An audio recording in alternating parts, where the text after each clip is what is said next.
سخی بن کے زندگی گزارو، لوگوں پہ خرچ کرنے کا مزہ بہت ہے، سخی بنو۔ سخی جنت میں جائے گا چاہے وہ سستی ہو عبادات۔ میرے نبی کی بات حق اور سچ، میرا نبی کہتا ہے سود مٹا دیتا ہے اور صدقہ زندہ کر دیتا ہے، جب میرا نبی کہہ رہا ہے۔ لیکن چونکہ وہ میں نے پہلے جو قصہ سنایا اتوں آؤ، تو ہم نہ اللہ کو سمجھتے ہیں نہ اللہ کے نبی کو سمجھتے ہیں کہ کہنے والا کون ہے۔ رزق حلال کماتا ہے، اللہ تعالیٰ قیامت کے دن 14ویں کے چاند کی طرح اس کو اٹھائے گا۔ تو میری گزارش یہ ہے کہ آپ کو ایک وظیفہ بتاتا ہوں مشکلوں سے نکلنے۔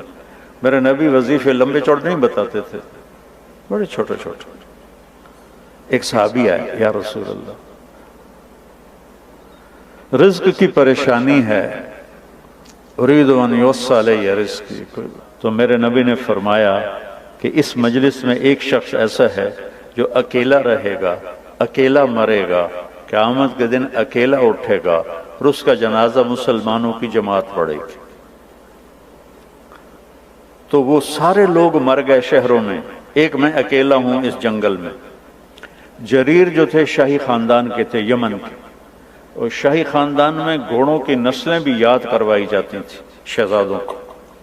تو یہ مسلمان ہوئے آخری دور میں، تو انہوں نے گھوڑے کو دیکھا تو وہ مہنگا تھا، 300 کا نہیں تھا۔ کہنے کہ بھائی تیرے گھوڑے کے 400 کر دوں؟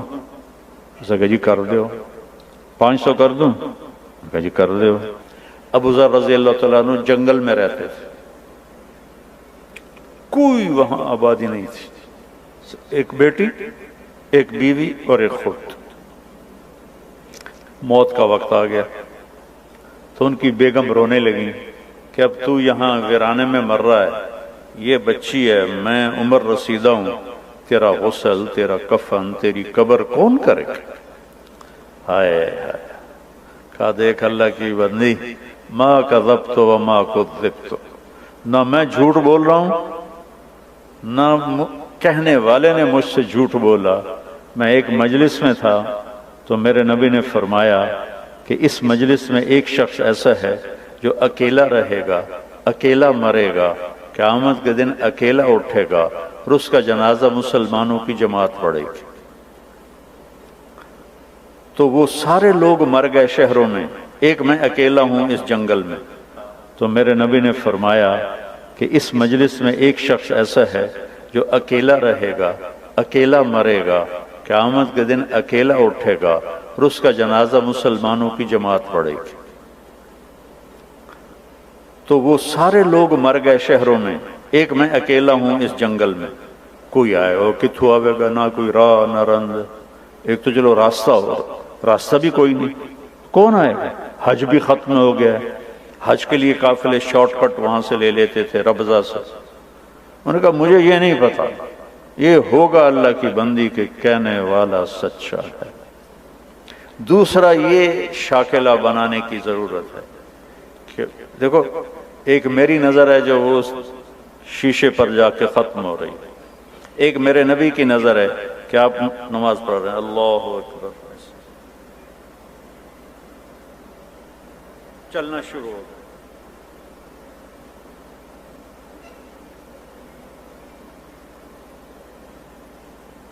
چلتے چلتے چلتے دیوار کے پاس آ کے کھڑے ہو گئے۔ یہ محراب نہیں ہوتی تھی، دیوار کے پاس کھڑے، تھوڑی دیر کے بعد پیچھے ہٹنا شروع ہوئے اور ہٹتے ہٹتے ہٹتے صف کے کنارے پر چلے۔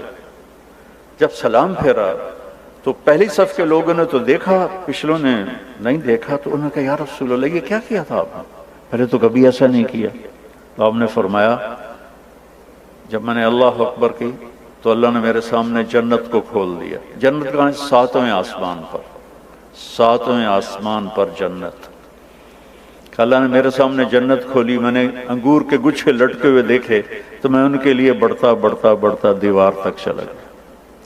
کہ پھر آپ پیچھے کیوں ہٹے؟ کہ پھر اللہ مجھے جہنم کی شعلے دکھائے، تو ان سے ڈر کر میں ہٹتا ہٹتا ہٹتا ہٹتا پیچھے چلا گیا۔ جس کی نظر اتنی طاقتور، یہ تو بڑی معمولی چیز ہے، جنت دیکھ لی، دوزخ دیکھ لی، رب کو دیکھ لیا،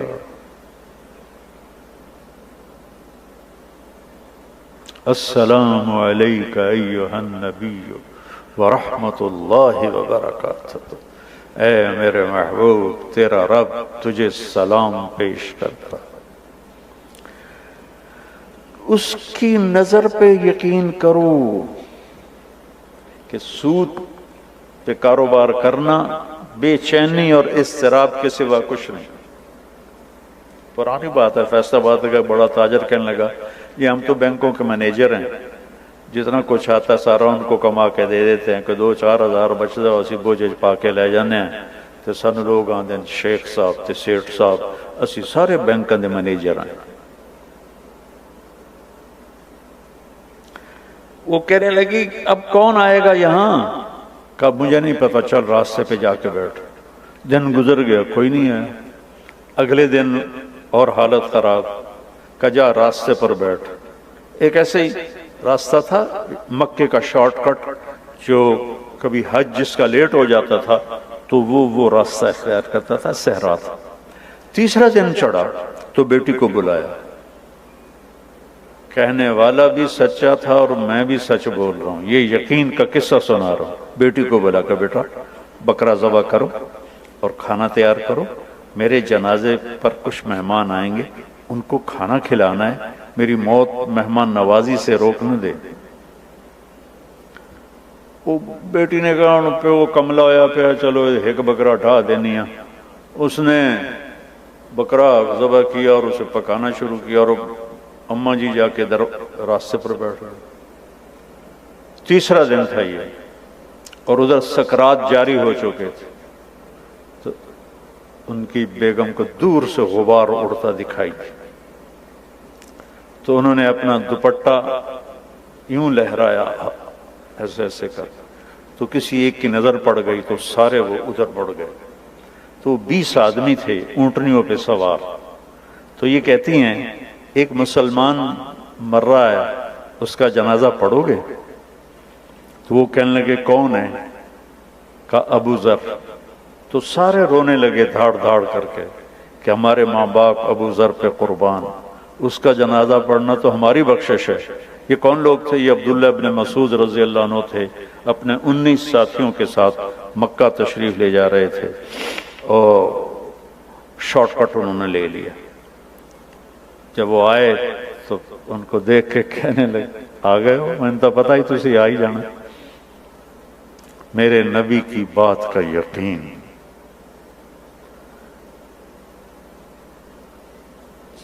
کہنے لگے دیکھو مجھے کفن وہ دے اور میرا جنازہ وہ پڑھے جس نے حکومت کی نوکری نہ کی ہو۔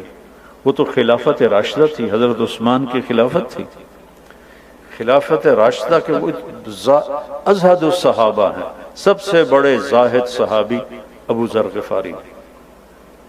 تو ایک انصاری نوجوان نے کہا کہ میں نے نہ کبھی حکومت کی نوکری کی ہے اور نہ ہی ان سے کوئی فائدہ لیا ہے، اور یہ میرا احرام ہے، میری ماں نے ہاتھوں سے اسے کاٹ کے بنایا ہے۔ انہوں نے کہا تو مجھے یہ کفن پہنائے گا اور تو ہی میرا جنازہ پڑھے گا۔ عبداللہ بن مسعود موجود، انہوں نے کہا نہیں تو میرا جنازہ پڑھائے گا۔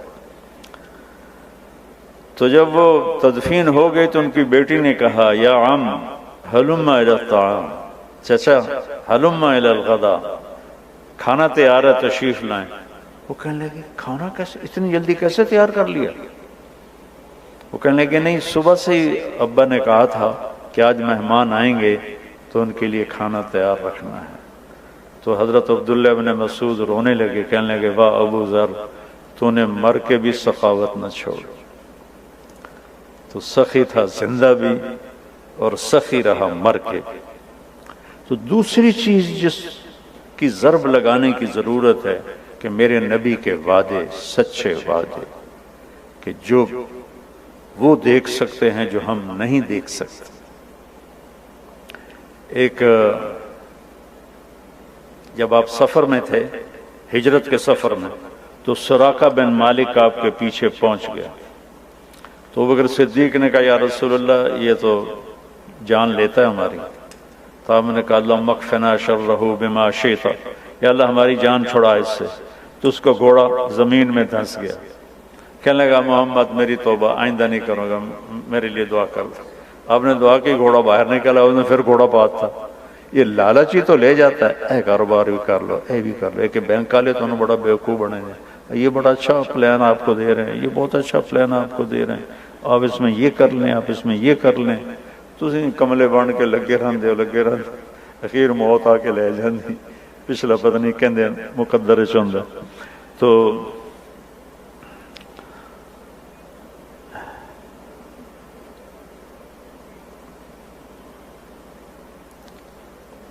کیا کہہ رہا تھا؟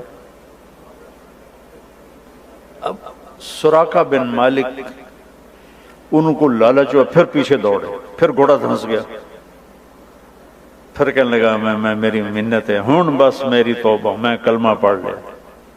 تو آپ نے دعا کی، گھوڑا نکلا، آپ نے کہا سراقہ یار آج تو میری جان لینے کے پیچھے ہے، وہ کیا دن ہوگا جب سپر پاور، یہ تو میں اپنے الفاظ کروں، جب سپر پاور ایران کے بادشاہ کے کنگن تجھے پہنائے جائیں گے، ایران کے بادشاہ کے کنگن تجھے پہنائے جائیں گے۔ یہ کب کہہ رہے ہیں؟ جب مکے والوں کے خوف سے مکہ چھوڑا ہے اور مدینے جا رہے ہیں، اور چھپ کے جا رہے ہیں، راستہ بدل کے جا رہے ہیں، اور دنیا کی سب سے بڑی پاور کے بارے میں کہہ رہے ہیں کہ تجھے کنگن پہنائے جائیں گے۔ وہ خیر کلمہ پڑھ کے مسلمان ہو گئے۔ جب ایران فتح ہوا حضرت عمر کے زمانے میں، تو ان کے سامنے فہرست پیش کی گئی مال غنیمت کی، تو انہوں نے پڑھا تو اس میں کہنے لگے اس میں 2 کنگن کا ذکر نہیں ہے، کسریٰ کے کنگن۔ انہوں نے کہا جی ہے ہی کوئی نہیں تو ہم نے لکھا ہی کوئی نہیں۔ کہنے لگے یہ تو ہو نہیں سکتا، مجھے ابوبکر صدیق کہہ کر گئے تھے کہ تیرے دور میں کسریٰ کا خزانہ آئے گا، اور اللہ کے نبی نے سراقہ سے وعدہ کیا تھا کہ اس کو یہ کنگن پہنائے جائیں گے۔ انہوں نے کہا جی ہمارے سامنے تو سارا گزرا ہے، مال غنیمت کوئی نہیں ہے۔ انہوں نے کہا سارا دوبارہ تلاش کرو، سارا مال غنیمت۔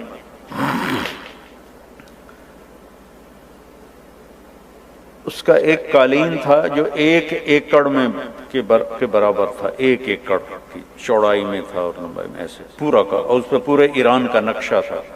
اس میں گورنروں کو بٹھاتا تھا، پھر رقص اور شراب کی محفل ہوتی تھی، اور اس کو حضرت عمر نے کاٹ کے تقسیم کیا تو 1 بالشت ٹکڑا 1 لاکھ دینار میں فروخت ہوا تھا۔ تو جب وہ دوبارہ ڈھونڈا گیا تو نکل آیا کنگن۔ نام کا سراقہ کا جی بیمار ہیں، کا لے کے آؤ۔ تو سراقہ کو 2 آدمی سہارا دے کر لائے، حضرت عمر اٹھے اور کو کنگن پہنایا۔ سراقہ آج میرے نبی کا وعدہ پورا ہو گیا۔ تو دوسری جو ہماری بنیاد ہے وہ یہ ہے کہ میرے نبی کی بات حق اور سچ۔ میرا نبی کہتا ہے سود مٹا دیتا ہے اور صدقہ زندہ کر دیتا ہے، جب میرا نبی کہہ رہا ہے۔ لیکن چونکہ وہ میں نے پہلے جو قصہ سنایا اتوں آؤ، تو ہم نہ اللہ کو سمجھتے ہیں نہ اللہ کے نبی کو سمجھتے ہیں کہ کہنے والا کون ہے۔ جبھی تو اس کی قدر آئے گی جب اس کہنے والے کی قدر ہو۔ تو چونکہ کہنے والوں کی عظمت نہ پڑھی نہ سنی نہ کبھی جستجو کی، ساری سوچ کی طاقت ہے کہ مال کیسے بڑھے، پیسہ کیسے بڑھے۔ پیسہ بڑھاؤ، اللہ نے روکا تو کوئی نہیں، لیکن رزق حلال سے کما۔ عبد الرحمن بن عوف آپ سب کو جیب میں ڈالا، یہ جتنے بڑے بڑے بینک ہیں نا، یہ سب ان کی جیب میں آ جائیں، اتنا ترکہ چھوڑ۔ ان کی بیویوں میں جو ترکہ تقسیم ہوا 4 بیویاں تھیں، آج سونے کی قیمت کے لحاظ سے 2 ارب ایک بیوی کو صدقہ وہ وراثت ملتی تھی۔ 1000 گھوڑے، 10,000 بکریاں، 1000 اونٹ، اور سونے کی ٹائلیں، اینٹیں، جن کو اولاد میں وراثتاً تقسیم کرتے ہوئے آریاں ٹوٹ گئیں، آریاں ٹوٹ گئیں، آریاں۔ آپ کے دفعہ کاغذ کے نوٹ، ان کو ہم نے نقدی سمجھا ہوا ہے، ان کو مال سمجھا ہوا ہے، کاغذ کے نوٹوں کو۔ یہ یہودیوں نے ہمیں کتنا بیوقوف بنا ہے، سانو کاغذ ہن کاغذ بھی لے لے کے کارڈ دے دیتے ہیں، لو بھائی کارڈ پھیری جاؤ تے ایک کاغذ بھی سانو واپس کرتے۔ ہم تو بیوقوف بنے ہوئے ان کے پیچھے چل رہے ہیں۔ ہم خود تراشتے ہیں منازل کے سنگ میل، ہم وہ نہیں ہیں جن کو زمانہ بنا گیا۔ ہماری تو اپنی راہیں تھیں، اپنے راستے تھے، جو لوٹ آئیں تو کچھ کہنا نہیں، جنہیں راستوں میں خبر ہوئی کہ یہ راستہ کوئی اور تھا۔ ہم تو کسی اور راستے کی طرف نکل گئے، کسی اور راہوں پر چل پڑے۔ تو میرے نبی کی بات کا یقین، ایک صحابی آئے، یا رسول اللہ میرے بھائی کا پیٹ خراب ہے، کہ اس کہل عسل، شہد پلا۔ شہد پلایا، پھر یا رسول اللہ اور زیادہ ڈائریا لگ گیا، آپ نے کہا شہد پلا، پھر شہد پلایا، پھر یا رسول اللہ اور زیادہ ہو گیا، کہا شہد پلا، تیرے بھائی کا پیٹ جھوٹا اور اللہ کا کلام سچا، فیہ شفاء للناس۔ تیسری دفعہ جب شہد پلایا تو اس کا پیٹ ٹھیک ہو گیا، صحیح ہو گیا۔ تو بھائیو، بات یہ ہے کہ سود ایک بڑی لعنت ہے، لینا دینا اس سے چھوٹی لعنت ہے، لیکن سود لینا یہ بہت بڑی لعنت۔ اللہ کے سامنے کھڑے نہیں ہو سکیں گے آخرت میں اگر سود کھاتے کھاتے مر گئے۔ تو اپنے بچوں کے لیے حلال چھوڑ کے جاؤ، کبھی ختم ہی نہیں ہوگا۔ اور اولاد کا مقدر ماں باپ نہیں بنا سکتا، اولاد کا مقدر اللہ ماں کے پیٹ سے بنا کے بھیجتا ہے۔ تو میرے نبی کا فرمان ہے 4 کام کر لو، 4 تو دنیا بھی تمہاری ہے، آخرت بھی تمہاری۔ اربع اذا کانت فیک، 4 باتیں، صرف 5 بھی نہیں دسی ہیں، 4۔ صدق حدیث، ہمیشہ سچ بولنا، جھوٹ نہ بولنا۔ ایک صحابی سے پوچھا گیا یا رسول اللہ مسلمان بزدل ہو سکتا ہے؟ آپ نے کہا ہاں۔ کنجوس ہو سکتا ہے؟ آپ نے کہا ہاں۔ جھوٹ بول سکتا ہے؟ کہا نہیں، جھوٹ نہیں بول سکتا۔ صدق و حدیث ہے، آپ نے کہا سچ بولو۔ اب چاہے تم کو بہت بڑا کاروبار چلا رہے ہو، یا ریڈی پہ کنو بیچ رہے ہو، یا پتھر توڑ کے مزدوری کر رہے ہو، اگر سچائی ہے تو آپ کی ہر ادا اللہ کے ہاں عبادت۔ حفظ و امانت، دوسری بات کسی کو دھوکہ نہ دو۔ میرے نبی نے فرمایا طُبِعَ الْمُؤْمِنُ عَلَى كُلِّ خَصْلَةٍ إِلَّا الْخِيَانَةَ وَالْكَذِبَ۔ میرا امتی ہر گناہ کر سکتا ہے، 2 کبھی نہیں کرے گا، ایک جھوٹ کبھی نہیں بولے گا، ایک دھوکہ کبھی نہیں دے گا۔ میرا امتی ہر عیب کر سکتا ہے، ایک جھوٹ کبھی نہیں بولے گا، ایک دھوکہ کبھی نہیں دے گا۔ حضرت جریر ابن عبداللہ نے اپنے نوکر سے کہا کہ منڈی سے گھوڑا خرید کے لا، میں پیمنٹ یہاں کر دوں گا۔ وہ 300 درہم میں گھوڑے کی قیمت لگا کے آیا، کہا جی انہوں 300 روپے دے دے۔ جریر جو تھے شاہی خاندان کے تھے، یمن کے، اور شاہی خاندان میں گھوڑوں کی نسلیں بھی یاد کروائی جاتی تھیں شہزادوں کو۔ تو یہ مسلمان ہوئے آخری دور میں، تو انہوں نے گھوڑے کو دیکھا تو وہ مہنگا تھا، 300 کا نہیں تھا۔ کہنے کہ بھائی تیرے گھوڑے کے 400 کر دوں؟ اسے کہا جی کر دو۔ 500 کر دوں؟ کہا جی کر دو۔ 600 کر دوں؟ کہا جی بڑی چنگی گل۔ 700 کر دوں؟ اب وہ تھوڑا نا شک میں پڑ گیا کہ لگتا ہے لو کوئی نہیں ہے، میں نے تماشا بناؤ۔ کہنے کہ 800 کر دوں؟ اس نے کہا جی میں تو 300 تو بھی راضی ہوں، تسی پتہ نہیں 500 کیڑی گل دا بتائی کھلوتے ہو۔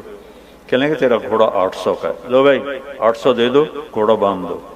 جب وہ چلا گیا تو ان کے نوکر نے پوچھا جب میں 300 میں طے کر کے آیا تھا تو اب یہ بے صحیح ہے شرعاً، اس میں کوئی قباحت نہیں ہے، تو آپ نے 500 اوپر کیوں دیا؟ کہا دیکھو میرے عزیز، اس کا گھوڑا 800 کا تھا، 300 کا نہیں تھا۔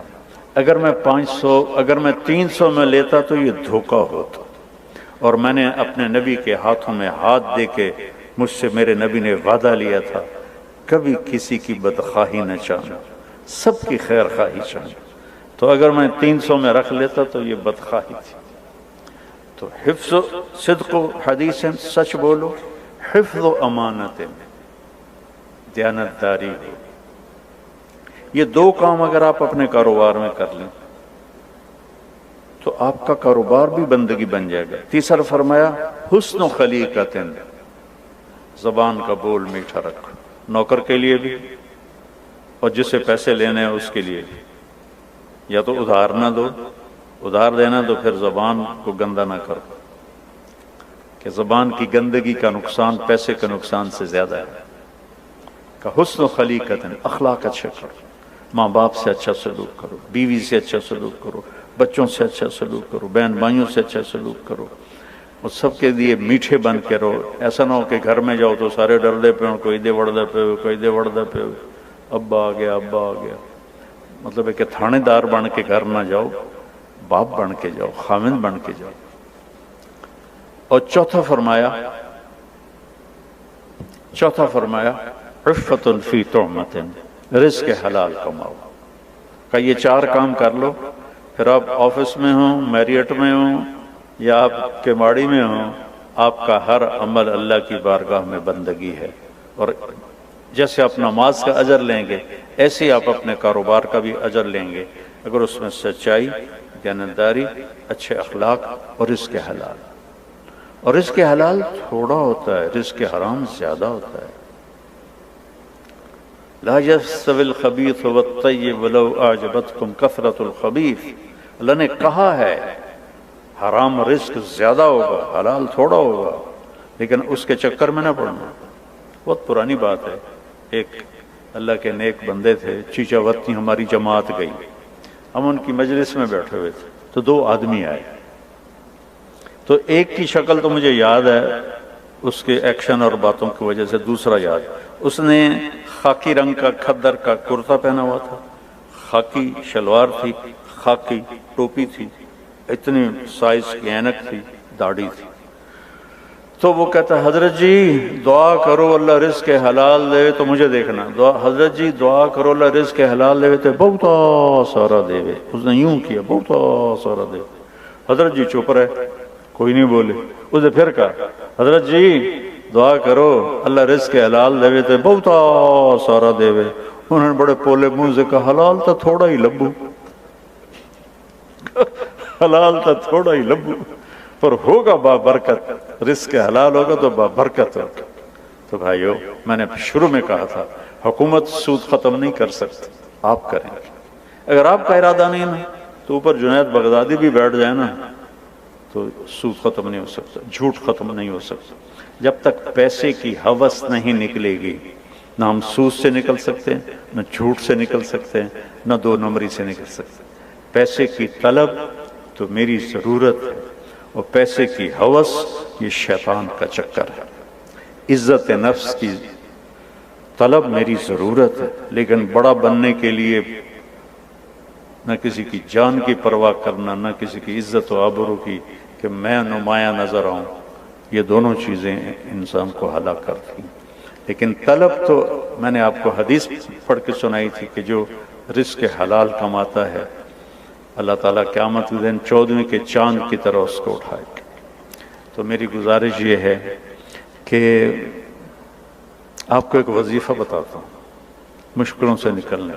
میرے نبی وظیفے لمبے چوڑے نہیں بتاتے تھے، بڑے چھوٹے چھوٹے۔ ایک صحابی آئے، یا رسول اللہ رزق کی پریشانی ہے، اريد ان يوسع علی رزقی، کوئی وظیفہ بتا دیں۔ تو آپ نے کہا ادم علی الطہارہ یوسع علیک رزقک، باوضو رہا کر تیرا رزق بڑھ جائے گا۔ باوضو رہنے سے شیطان بھی ڈرتا ہے، باوضو رہنے سے بندگی کا شوق خود پیدا ہوتا ہے، باوضو رہنے سے اللہ دوست بنا لیتا ہے۔ جو باوضو رات کو سوتا ہے 2 فرشتے اس کے لیے ساتھ کھڑے رہتے ہیں جو اس کے لیے دعا کرتے رہتے ہیں۔ اور میرے نبی کا فرمان ہے کہ باوضو رہنے سے رزق بڑھ جاتا ہے۔ اب تجربے کے طور پہ شروع نہ اچھا بھی کر کے وینے ہیں کی ہوندہ ہے، یہ تو گستاخی رسول ہو۔ اب میری بات کا تجربہ کرو بے مولی طارق جمیل آگیا ہے وینے آئے بھلا کی ہوندہ ہے، چونکہ میں ایک عام بشر ہوں، عام انسان ہوں، لیکن میرا نبی جو کہتا ہے وہ تو عرش کی تحریر پڑھ کے کہتا ہے۔ تو آزمانے کے لیے نہ کرو، اس یقین سے کرو کہ اللہ دے گا، اللہ بڑھائے گا۔ انی لما انزلت الی من خیر فقیر، ہم تو ہر چیز کے محتاج ہیں۔ یا باوضو نماز با جماعت پڑھو، قضا ہو جائے تو رات سونے سے پہلے اس کی قضا دے کے سو۔ آگے روزے آ رہے ہیں، رمضان کے روزے رکھو، اللہ نے زکوٰۃ فرض کی ہے تو زکوٰۃ نکالو۔ اب تو اتنے حالات ہیں کہ متوسط طبقہ بھی زکوٰۃ کا مستحق ہے، اپنے زکوٰۃ سے بڑھ کے نکالو، چونکہ زکوٰۃ دینے والا بخیلوں سے تو نکل جاتا ہے، لیکن سخیوں میں داخلہ اس سے اوپر کرے گا تو ہوتا ہے۔ 2,500 دے دیا نا 1,00,000 میں سے، تو اب آپ پہ بخیل کا لیبل نہیں لگے گا، لیکن سخی کا بھی نہیں لگے گا، اوپر چوانی خرچ کر دو تو ایک سٹیپ آپ آ جائیں گے۔ یہ درمیان والی مخلوق نہ بنو، نہ ادو دے نہ ادو دے، زکوٰۃ کے اوپر دو۔ ایران کے بادشاہ کے پاس ایک آیا مچھیرا، مچھلی لے کے، اس کو بڑی پسند ہے، انہوں نے کہا اس کو 400 دینار دے دو۔ 400 دینار کئی کروڑ روپیہ بنتا ہے۔ تو اس کی بیوی شیریں، جو شیریں فرحات کا قصہ مشہور ہے فرضی، تو اس کی بیوی شیریں اس کے کان میں کہنے لگی ایک مچھلی پہ 400 دینار دے دیے تو سارا خزانہ خالی ہو جائے۔ کل تو کسی جرنیل کو 400 دے گا تو وہ کہے گا اوہی تین جڑے ایک مچھی والے نے دیتے ہیں تو اسے پیسے واپس لو۔ کہا میں بادشاہ، میں واپس کیسے لے سکتا ہوں؟ کہا اس سے پوچھو مچھلی نر ہے یا مادہ؟ وہ اگر کہے یہ نر ہے تو کہنا بھئی ہمیں تو مادہ چاہیے تھی، ہمارے پیسے واپس کرو، مچھلی اپنی لے لو۔ اگر کہے یہ مادہ تو کہنا ہمیں نر چاہیے تھا تو مچھلی واپس لے لو، پیسے دے دو۔ تو اس نے اس کو واپس بلایا، انہوں ہی کھڑک گئی، کچھ ہو گیا۔ کہا بھئی یہ مچھلی نر ہے یا مادہ؟ کہا حضور یہ خسرا ہے، نہ نر ہے نہ مادہ۔ اس نے کہا 400 اور دے دو، 4,000 اور دے دو، 400 دینار نہیں 4,000 دینار۔ کہا 4,000 اور دے دو، وہ تو 8,000 دینار دے رہا ہوں، نہیں دینار، وہ 400 میں غلط کہہ گیا۔ تو اس نے وہ گانٹھ لگائی، جب چلنے لگا تو 1 دینار گر گیا، اس نے وہ بھی اٹھا لیا۔ تو شیریں تو تپی بیٹھی تھی، کہنے لگی ویکھیا کیڈا نامراد کنجوس ہے، 1 دینار گر گیا تو وہ بھی نہیں اس نے چھوڑا، یہ اس قابل ہی نہیں کہ اس کو دیا جائے، اسے واپس لو۔ انہوں نے پھر اس کو بلا لیا، کہا بلو تجھے 8,000 دینار ایک کم مل گیا تھا، تیری 7 پشتوں کو کافی تھا، تو یہ تم نے کیوں اٹھایا؟ کہ حضور اس پہ آپ کے نام کی مہر تھی، کسی کا پاؤں آتا تو بے ادبی ہوتی۔ انہوں نے کہا 4,000 اور دے دے۔ تو آپ صرف زکوٰۃ دینے والے نہ بنو، یعنی بیچ والی مخلوق نہ بنو، سخی بنو۔ سخی جنت میں جائے گا، چاہے وہ سستی ہو عبادات، اور بخیل جنت میں جا نہیں سکتا چاہے الٹا لٹک کے چلے کاٹتا رہے۔ سخی اللہ کے قریب، سخی جنت کے قریب، سخی انسانوں کے قریب، سخی جہنم سے دور۔ بخیل اللہ سے دور، بخیل جنت سے دور، بخیل انسانوں سے دور، اور بخیل جہنم کے قریب۔ لہذا سخی بن کے زندگی گزارو۔ لوگوں پہ خرچ کرنے کا مزہ بہت ہے، جوڑنے کے مزے سے زیادہ لگانے کا مزہ ہے۔